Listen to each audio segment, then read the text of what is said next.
Hello everyone, welcome to Sakshi education.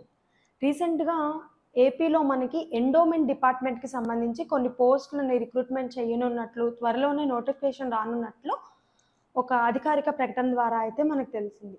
So ఈ endowment డిపార్ట్మెంట్లో ఏ కేటగిరీల్లో ఎన్ని పోస్టులు ఉన్నాయి, అలాగే ఎగ్జామ్ ప్యాటర్న్ ఎలా ఉండబోతుంది, అర్హతలు ఏంటి అనేటువంటి విషయాల్ని ఈ వీడియోలో మనం డిస్కస్ చేసుకుందాం. ముందుగా మనకి ఎండోమెంట్కి సంబంధించి 5 కేటగిరీల్లో ప్రధానంగా త్వరలో నోటిఫికేషన్ ఇవ్వనున్నట్లు, వేకెన్సీస్ ఉన్నట్లు ఐడెంటిఫై చేయడం జరిగింది. అండ్ నోటిఫికేషన్ కూడా ఎక్స్పెక్టెడ్ ఇంకా 1 or 2 monthsలోనే వచ్చేందుకు హై ఛాన్సెస్ ఉన్నాయన్నమాట. సో ఈ 5 కేటగిరీల్లో పోస్టుల విషయానికి వచ్చేటప్పటికి డిప్యూటీ కమిషనర్కి సంబంధించి డిప్యూటీ కమిషనర్ పోస్టులు 6 పోస్టులు ఉన్నాయి. అలాగే అసిస్టెంట్ కమిషనర్లు 5 పోస్టులు ఉన్నాయి. గ్రేడ్ 1 ఈవో పోస్టులు 6 ఉన్నాయి. అలాగే గ్రేడ్ 3 ఈవో పోస్టులు 104 ఉన్నాయన్నమాట. అలాగే 16 జూనియర్ అసిస్టెంట్ పోస్టులు ఉన్నాయి.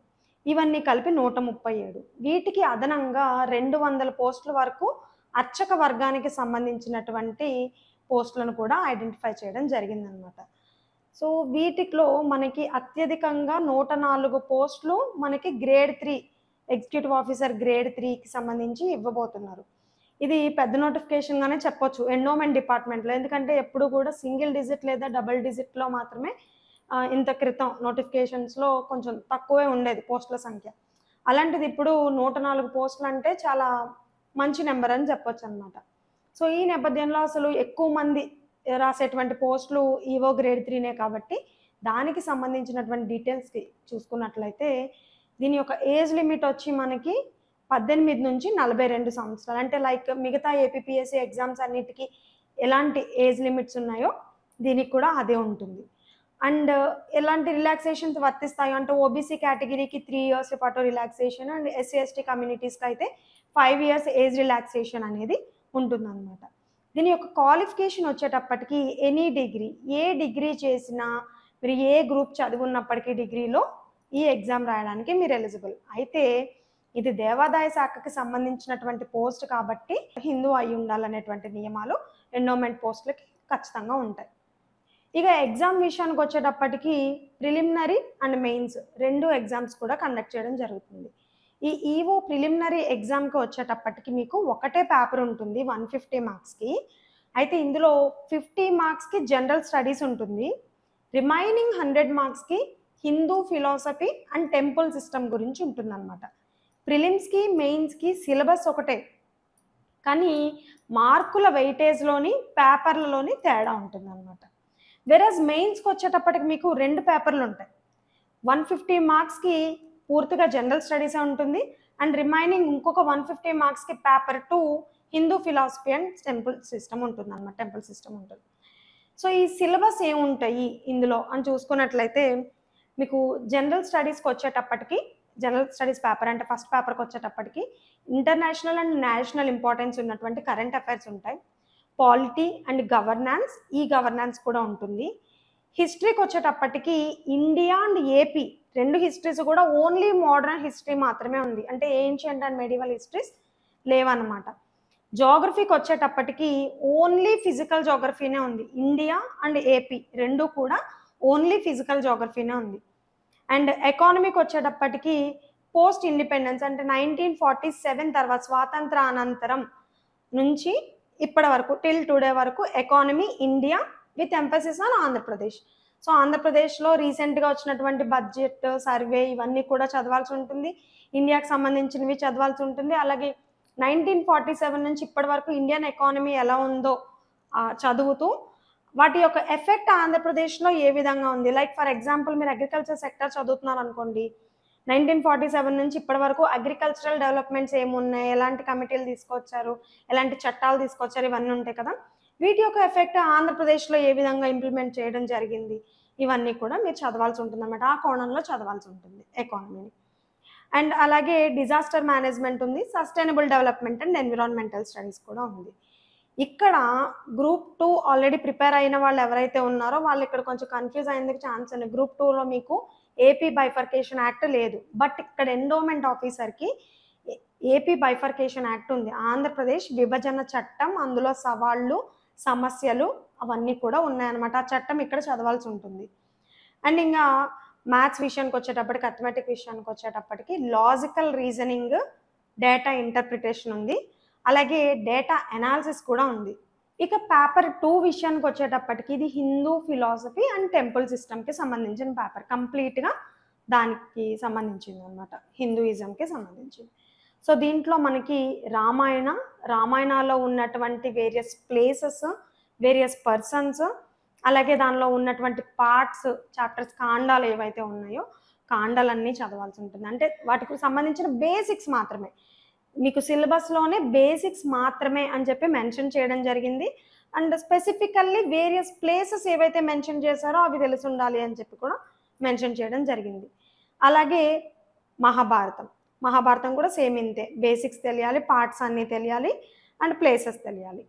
అండ్ మూడోది భగవద్గీతలో కూడా బేసిక్స్, చాప్టర్స్ అన్నీ తెలియాలి, అలాగే ప్లేసెస్ తెలియాలి. అండ్ వీటితో పాటు మనం అష్టాదశ పురాణాలు అంటాం. సో హిందూ పురాణాలకు సంబంధించినటువంటి బేసిక్స్, ఇక్కడ కూడా మళ్ళీ పర్సన్స్, ప్రముఖులు ఎవరైతే ఉన్నారో వ్యక్తులు, అలాగే ప్లేసెస్, వేరియస్ ప్లేసెస్, పురాణాల్లో మెన్షన్ చేసిన ప్లేసుల గురించి తెలియాలి. నెక్స్ట్ హిందూ టెంపుల్స్ గురించి తెలియాలి, అండ్ టెంపుల్ సిస్టమ్ గురించి తెలియాలి, అండ్ హిందూ ఫెస్టివల్స్ గురించి తెలియాలి. ఫెస్టివల్స్ యొక్క ఆరిజిన్, ఒక్కొక్క పండుగ దాని యొక్క చరిత్ర ఏంటి, ఎలా వచ్చింది, దాని యొక్క హిస్టారికల్ బ్యాక్గ్రౌండ్ ఏంటి అనేటువంటిది ఉంటుంది. అలాగే హిందుత్వంలో స్టార్టింగ్లో వచ్చినటువంటి కొన్ని శాఖలు, అంటే వైష్ణవిజం, శైవిజం, శక్తేయం, వీటి మూడిటికి గల ఆచార వ్యవహారాలు ఏవైతే ఉన్నాయో వాటి గురించి తెలియాలన్నమాట. అలాగే వైష్ణవిజం, శైవిజంలో మనకి ఆళ్వార్లు, నాయనార్లు వీళ్ళు ఉంటారు కదా, వీళ్ళ గురించి కూడా తెలియాలి. ప్రముఖ ఆళ్వార్లు ఎంతమంది ఉన్నారు, నాయనార్లు ఎంతమంది ఉన్నారు, వాళ్ళ రచనలు ఏంటి, ఇవన్నీ కూడా చదువుతాం. అండ్ ఇంకొకటి ఫిలాసఫీస్, హిందూయిజంలో ఉన్నటువంటి philosophies and philosophers like Ramanujacharya, Madhvacharya, Adi Shankaracharya, Vallabhacharya, వీళ్ళందరి గురించి అండ్ వాళ్ళు చెప్పిన ఫిలాసఫీస్ ఏంటి అనేటువంటిది. నెక్స్ట్ వేదాలు, వేదాంగాలు, ఉపవేదాలు, ఉపనిషత్తులు, ఇవన్నీ వేదాలకు సంబంధించినటువంటి టెక్స్ట్లు అనమాట. ఇది ఏన్షియంట్ ఇండియన్ హిస్టరీ ఆల్రెడీ చదువున్న వాళ్ళకి తెలిసినటువంటి టాపిక్. ఇవన్నీ కూడా బేసిక్సే, మొత్తం వేదాలు, ఈ గ్రంథాలన్నీ కూడా మొత్తం చదవమని కాదు, సిలబస్లో బేసిక్స్ మాత్రమే తెలుసుకోండి అని చెప్పి మెన్షన్ చేయడం జరిగింది అనమాట.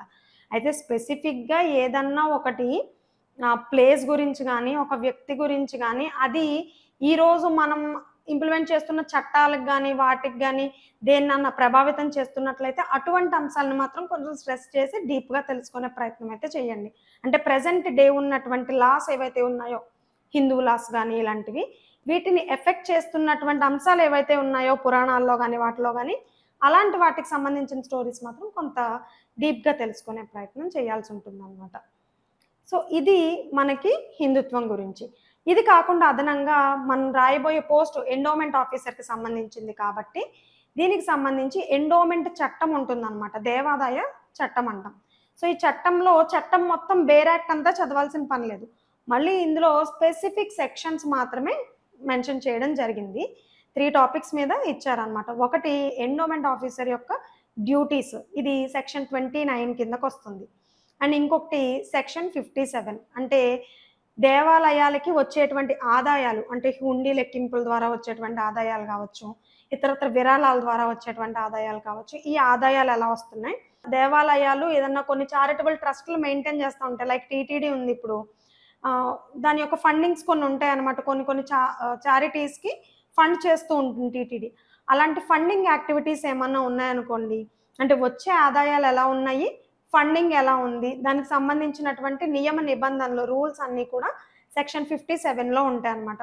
సో 29, 57 అండ్ అలాగే సెక్షన్ 75 to 86 ఈ సెక్షన్లు కూడా. ఈ సెక్షన్లు ఏం చెప్తున్నాయంటే దేవాలయ భూములు, మాన్యం భూములు అంటాం కదా, దేవుడికి ఇచ్చేటువంటి భూములు. సో ఒక దేవాలయానికి ఉన్నటువంటి మాన్యం భూములు, వాటి యొక్క records, land records, pattadar passbooks, అడెంగల్స్, 1Bs, వీటిని ఎలా మెయింటైన్ చేయాలి, ఆర్ఓఆర్ రికార్డ్స్ అంటాం కదా మనం.